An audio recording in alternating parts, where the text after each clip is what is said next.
Hello दोस्तों, मैं हूं आयशा और स्वागत है आप सभी का मेरे इस YouTube चैनल पर। और मैं हाजिर हूं पुनः एक और कहानी के साथ।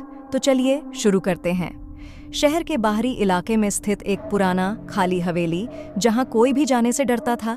कहते हैं कि वहां रात में अजीब अजीब सी आवाजें आती थीं। गांव के लोगों का मानना था कि हवेली में किसी आत्मा का वास है। रात के अंधेरे में एक दिन राहुल, जो एक उत्साही युवा पत्रकार था, इस हवेली की सच्चाई का पता लगाने की ठानता है। वह अपने दोस्त अर्जुन के साथ रात के 12 बजे हवेली के अंदर जाता है। जैसे ही वे हवेली के मुख्य द्वार से अंदर कदम रखते हैं, एक तेज हवा का झोंका आता है और दरवाज़ा अपने आप बंद हो जाता है। दोनों दोस्त थोड़े घबराते हैं, लेकिन राहुल ने अपने मिशन को अंजाम तक पहुंचाने का निश्चय किया था। हवेली के अंदर अंधेरा और सन्नाटा था। दोनों के पास सिर्फ एक टॉर्च थी, जिसकी रोशनी से वे रास्ता देख रहे थे। हवेली के अंदर की दीवारों पर धूल और जाले लगे हुए थे और फर्श पर जगह जगह टूटे हुए फर्नीचर बिखरे पड़े थे। जैसे ही वे एक बड़े हॉल में पहुंचे, उन्हें अचानक से एक लड़की के रोने की आवाज सुनाई दी। आवाज सुनते ही राहुल और अर्जुन दोनों के रोंगटे खड़े हो गए। वे आवाज की दिशा में बढ़े, लेकिन अचानक से वह आवाज गायब हो गई। हॉल के बीचों बीच एक पुरानी कुर्सी रखी हुई थी, जो अपने आप हिल रही थी। अर्जुन ने डर के मारे पीछे हटने का सोचा, लेकिन राहुल ने उसे शांत रहने के लिए कहा। वहां एक बंद दरवाजा दिखा, जिससे वह आवाज आ रही थी।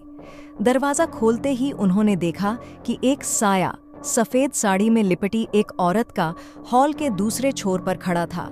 उसकी आंखों में एक अजीब सी चमक थी और उसका चेहरा घूंघट से ढका हुआ था। राहुल ने उससे सवाल पूछने की कोशिश की, लेकिन वह साया अचानक से गायब हो गया। राहुल और अर्जुन को समझ नहीं आया कि यह क्या हो रहा है।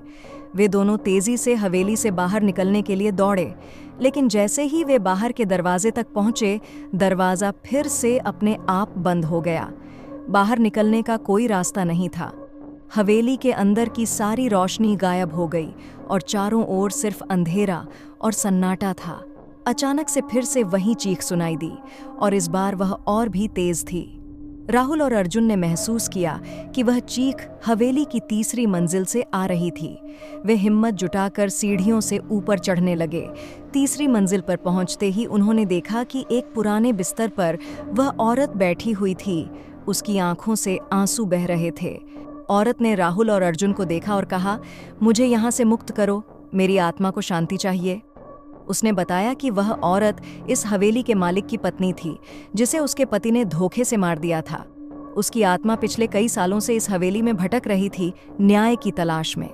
राहुल और अर्जुन ने हिम्मत दिखाते हुए उस आत्मा की मदद करने का वादा किया। उन्होंने औरत के शव को खोजकर सही विधि से उसका अंतिम संस्कार किया। जैसे ही उन्होंने अंतिम संस्कार पूरा किया, हवेली के अंदर की सभी अजीब आवाजें बंद हो गईं। दरवाजा अपने आप खुल गया और एक हल्की सी हवा ने उन्हें बाहर की तरफ धकेल दिया। राहुल और अर्जुन ने चैन की सांस ली और हवेली से बाहर निकल गए।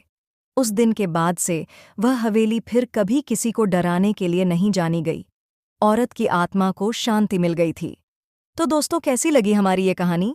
हमें कमेंट करके ज़रूर बताएं और इस वीडियो को लाइक और शेयर ज़रूर कर दें। अंत में चैनल को सब्सक्राइब करना न भूलें।